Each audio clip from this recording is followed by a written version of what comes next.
Rain water harvesting अर्थात पावसाच्या पाण्याची साठवणूक या विषयावरच्या या व्हिडिओमध्ये आपलं स्वागत आहे। रेन वॉटर हार्वेस्टिंग यातल्या हार्वेस्टिंग या शब्दाबद्दल कौतुक करायला पाहिजे, कारण हा जो शब्द आहे हा शब्द म्हणजे पिकाची कापणी, काढणी, गोळा करणे आणि साठवणे याच्यासाठी ॲक्च्युली मांडला गेलेला आहे। आता इथं पाणी गोळा करणे आणि त्याची साठवणूक करणे ही पद्धत आहे, त्यामुळे त्याच्यासाठी पण हाच शब्द मांडला गेलेला आहे। खूप छान शब्द वापरला गेलेला आहे, रेन वॉटर हार्वेस्टिंग, पावसाच्या पाण्याची साठवणूक। देशात आणि विशेषतः आपल्या महाराष्ट्रात सध्या दुष्काळ पडलेला आहे। गेल्या 3-4 वर्षामध्ये पावसाचं प्रमाण कमी होत चाललेलं आहे। गेल्या वर्षी तर फारच कमी पाऊस पडला आहे। अनेक धरणं अजिबात भरली पण नाही। जनावरांनाच काय, पण माणसाला सुद्धा पाणी प्यायला मिळत नाहीये। लातूर सारख्या ठिकाणी रेल्वेने पाणी पुरवठा करायची वेळ आलेली आहे। असं म्हणतात यापुढची सर्व युद्ध ही पाण्यासाठी होती। ती परिस्थिती आपल्यावर येऊ नये म्हणून काय करता येईल याचा आपण जरा विचार केला पाहिजे। तीव्र पाणी टंचाईमुळे माणूस जिथून मिळेल तिथून पाणी उपसायला लागलेला आहे। या चित्रात दर्शवल्याप्रमाणे हातपंप किंवा बोरवेल या खणून माणूस जमिनीखालचं पाणी सुद्धा बाहेर उपसू लागलेलं आहे। त्याच्यामुळे व्हायला काय लागलेलं आहे की जमिनीखालची पाण्याची पातळी ही खूप कमी होत चाललेली आहे। अशा परिस्थितीत लोक 300-300, 400-400 फूट खाली खोल खणतायत आणि पाणी उपसतायत। काही दिवसांनी अशी वेळ येईल की जमिनीखालचं पाणी पण संपून जाईल। अशा वेळेस काय करायचं, हा एक मोठा प्रश्न आहे, त्याचा पण विचार केला पाहिजे।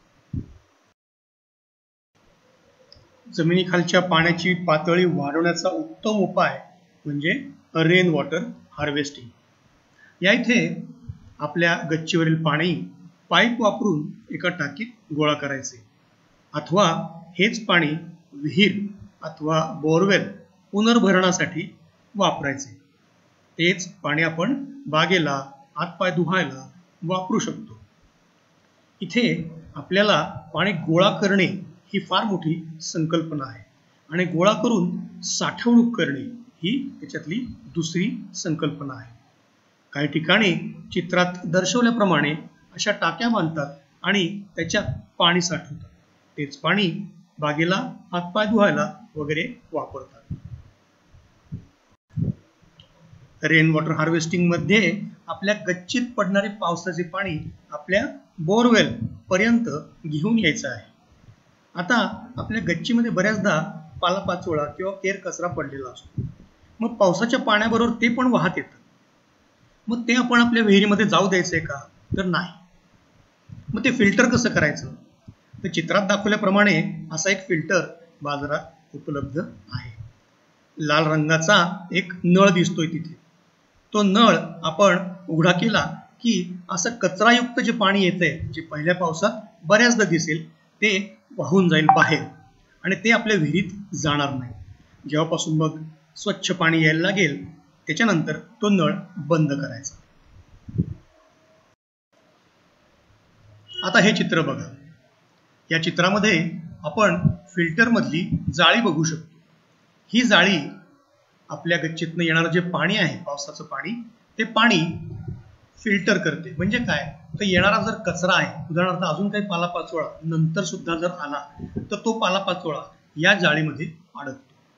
आपण काही दिवसांनी ही जाळी व्यवस्थित साफही करू शकतो। म्हणजे पाऊस थांबला की जाळी बाहेर काढायची, साफ करायची आणि परत लावून टाकायची। अशा रीतीने आपण आपल्या बोरवेलमध्ये असा जो काही मोठा कचरा येईल पालापाचोळ्यासारखा, तो पूर्णपणे थांबवू शकतो।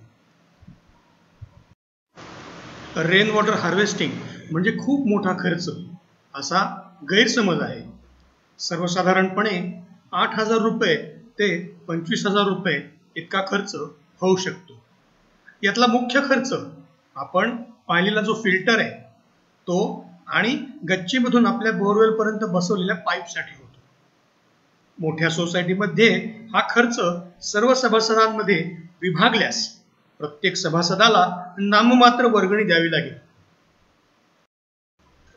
असे हे rain water harvesting, catch water where it falls हे तत्व वापरायचे व पाणी साठवायचे. आपण सगळ्यांनी मनावर घेतलं तर या गोष्टी नक्की करू शकतो. आम्ही आपल्याला आवाहन करतो की आपण आपल्या भागात असा प्रकल्प राबवा. चला निसर्गाचा समतोल राखूया. धन्यवाद.